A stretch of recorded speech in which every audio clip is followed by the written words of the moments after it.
Marsha Daralun, belakangan ini investasi aset dunia digital makin sering menjadi perbincangan terutama Metaverse.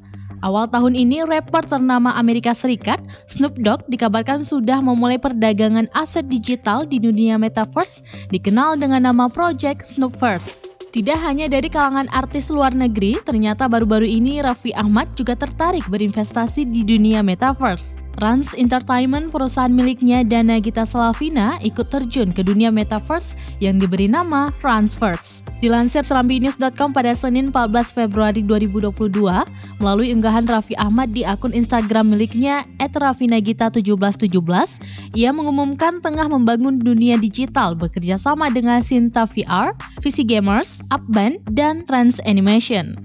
Dalam postingannya itu, ia menjelaskan setiap hal bisa diperjualbelikan di dunia Ransverse, seperti plot tanah, kostum, karakter, dan lainnya. Di Ransverse nantinya akan berbentuk NFT.